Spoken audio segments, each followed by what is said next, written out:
Our teammate has control. Is it good control? No. We're not playing at a rank where people are doing crazy things. I mean, let's just break down this play again. Teammates trying to get the ball up the field. Your job as a second is to support. Very simple way to understand second man in Diamond. If you think your teammate is bad and is going to get dunked, well, support. This is like the other extreme where you're supporting. If your game sense, if your read on this play is my teammate doesn't have good control, he's going to get dunked, I'm going to play back to get ball control, you could still do that game sense while facing the play right here. And when you're facing the play, you still have the option to follow, the option to pick it up this way. If it somehow gets into the air, the option to go on backboard. So like my major issue with this is like we're turning away from the play. We're leaving the play. There's not enough time in the ball. We are going to look at Cody. Cody's Diamond 2, I believe. Diamond 1, Diamond 2. It was hard picking a replay I felt good about. This is from my first scrims in MLE, and I had already played about 20 matches that day, so it was kind of on auto. That's no worries. Autopilot is good and bad. The goal is to make your autopilot really good. Whenever you think too much in Rocket League, that's typically when you hesitate. When you hesitate, that's when you get beat. Cool that you're playing MLE. Really cool. Always encourage players to participate in a league if they like the game. Peaked at Diamond 3, Div 2. We're getting up there, dude. Diamond's a tough rank. That's typically when mechanics get a lot more stressed. It's not just hitball. Although hitball is good. Nothing wrong with the good boom. Playing super defensive, very respectful. And then we go for that. So this is just kind of the definition of having a hard time getting into the game. Getting our first touch, our first challenge, our first play on the ball. Good. We'll take it. Good. Actually, I wouldn't say autopilot. I feel like we're thinking too much. Good. Like, I'm not saying demo every play, but like you just went for it. And we're being like ultra respectful of a teammate, which is good. But really the problem is I want you on the ball more. That's where my head is at initially. I want you on the ball. You're not going to get better mechanics unless you play the ball. Good. Another problem, like we'll just be like a back post. We'll rotate out. There's not really rotations in twos, but we'll leave the play. And it's like, why'd we leave the play?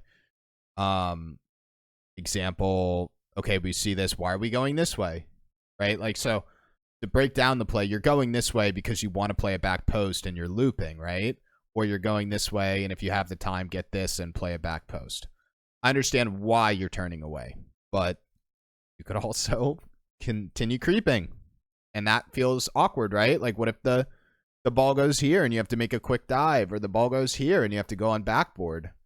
Personally, and this is opinion, I think it's more uncomfortable to play a back post, and then all of a sudden, this dude is hitting the ball mid, and that's a shot, and you have to save it across the net. Or as you move up in this game, this person is doomsy dishing or going for something really cheeky, some sort of aerial control. It's not here in Diamond, but you're not on the ball as much as I want you to be, and I'm not going to say leaving the play, but we're turning away from the play when we could just be playing the ball or playing the play. It's not always playing the ball or getting a demo. It's just being in it. So I guess leaving the play is the right way to say it.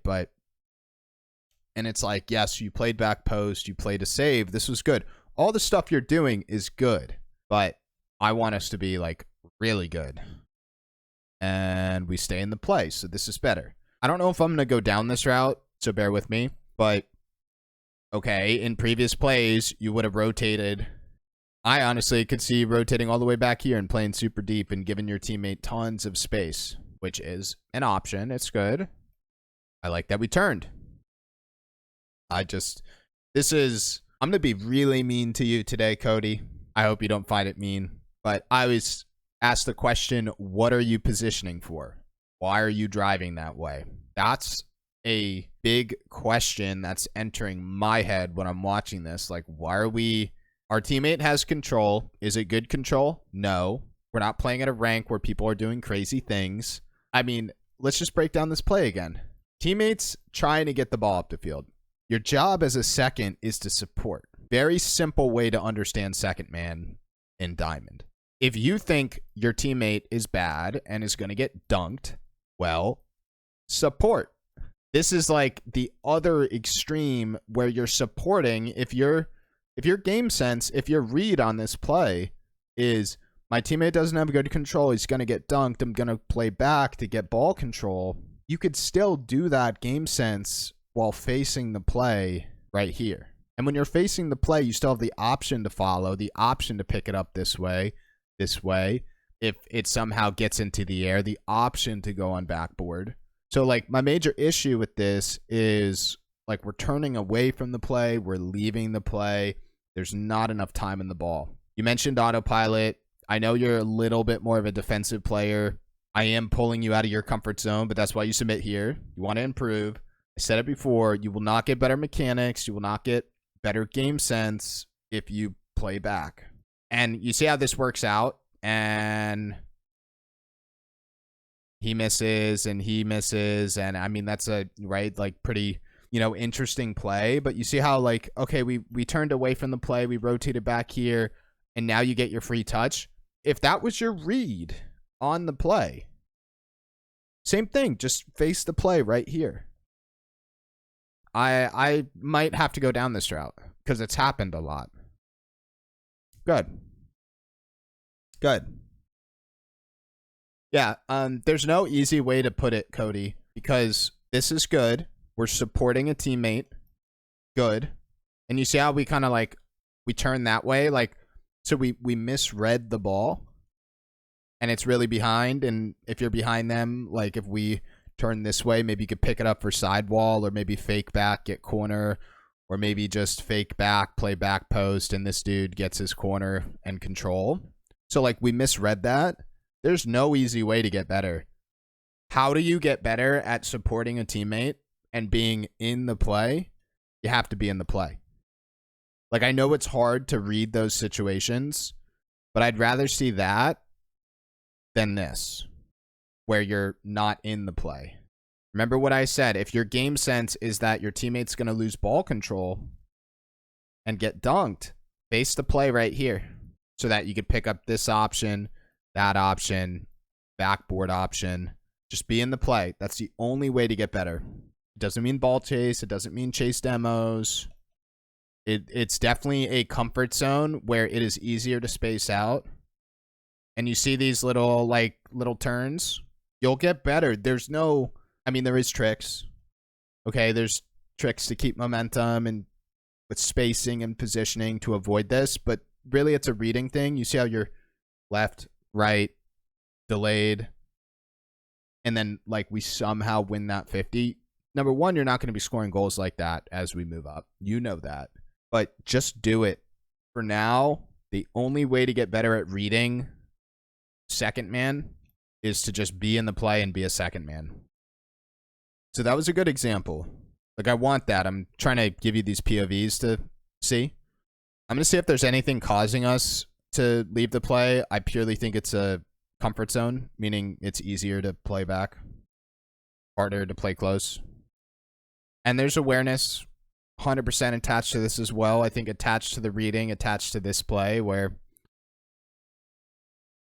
like we're literally not looking at the play, but again, leaving the play.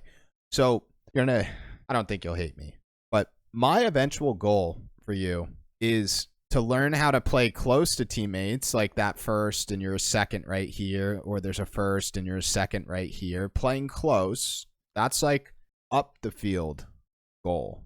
I want that same thing, and this is the harder part, the same thing on the way back. Because what twos is, unless you're really, really quick and playing at a little bit of a higher level where people have ball control buys time. You don't have time to track a rotation this way for boost, as you would in threes. The way you have to rotate in twos until you get to a high enough level where players control the ball, but even at a high level, people do this rotation. It's tight. It's a lot of rotations down the center of the field. It's a lot of plays that look like this where teammate goes and you track pads and then you go. Where he goes and you're already going here and then you're picking that up and scoring, right? Like, you would have scored. That would have been an easy goal. But twos is the way I like to teach players. It's rotations around the ball and around a teammate. It's not rotations to a position or to a back post position, or, you know, we could still work in positioning concepts. But twos, like, people say, some people don't like twos because it's ball chasing, but that's what it is. It's just nonstop. He plays the ball. You play the ball. He plays the ball. You leave for boost. You play the ball. He plays the ball. It's just very, very tight pick-me-up 50s. So kind of like applicational advice here. What I would do, and this is a comfort zone thing, go out of your comfort zone. That's the whole point of this week. You're going to make mistakes, but we'll be able to like fix those mistakes. It's the whole point of this. Play close to a teammate. This is off kickoff. You don't always have to play this close to a first man, but like, let's say 1, 2, 3, 4. Let's say 4 car lengths is your spacing. Or if you split the field in the quarters, right? 1 quarter field is your spacing. I want you to play closer to teammate, pick up their 50s. It's going to mean you're going to have to fake more because you're closer to the play. You're going to have to make quick reaction dives, 50s, probably going to stress some backboard defense. I would even throw a miscellaneous comment on stop rotating to the back post. We'll see what happens.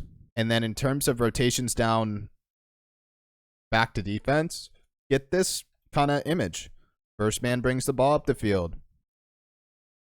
Second man follows. First man follows. And it's this kind of tight rotation on the sideline. You will find times to extend out for boost. But what I would focus is kind of these pad rotations, not getting across the goal line like you would in threes. It's just not there yet at this rank because players don't control the ball. You don't have time to extend for a boost or push out for a demo. You sometimes will, right? This is a situational game. And I don't care about these kickoff goals. Doesn't bug me. The bigger picture is kind of like what today is about is being in the play. Good. And this is like what you're going to have to do, okay? These are the situations you're going to be in where you're in the play, right? I want us to be more in the play. That's what we're going to work on, but we're in the play. Now you have to fake off. Like, so you're going to have to fake more or make very quick reaction challenges, right? Where like maybe we approach this play and we fake and then it's turn very quickly and play this ball for a beat. Or maybe it's turn and fake again. It's going to really stress your awareness levels, speed. Shall we like, we're leaving the play? That's the problem. You get the problem. I know you needed boost. Okay. I know you needed boost. But like, I'm not going to beat this to death, but this is like the epitome of the problem. You left the play. We get in the play at the wrong time. Now we leave the play. And now you're driving this way, right? You're driving away from the play. And then we try to be in the play. And then we miss the play. That's the problem. But we're just going to focus the spacing and just tighter rotations. I would really track your pads.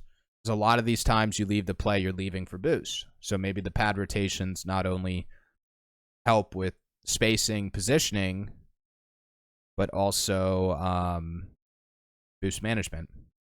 And what my goal is with all this, it's going to give you more time in the ball. Like, picture your teammate wasn't there, right? It's 3-3, minute left. And picture your teammate didn't go for this. You needed to be closer to score this. Like, these things will not only improve you individually, but sometimes close out games. Let's watch teammate. He's in the play. He makes a play on the ball. He's back in the play. Right? You like, that was cute. You see how quick he made that decision? If you want to call this ball chasing, we can call it ball chasing, but I want to see the on more of a psychological level, I see you not wanting to play the ball and wanting to play a position. I want you to play the ball. And that's where we'll leave this. I like what we talked about. I was pretty spot on with what was going on. Definitely like ties into bigger picture player progression, but not like we're working on a specific previous topic. This was what we need in this replay. And I'm glad you're playing MLE. I recommend any competitive player who is competitive but likes to keep it casual to join a league. There are tons of them. It's a way to make friends. If you're enjoying yourself, then you will get better at the game. Nice try. Solid. I hope that helped, Cody.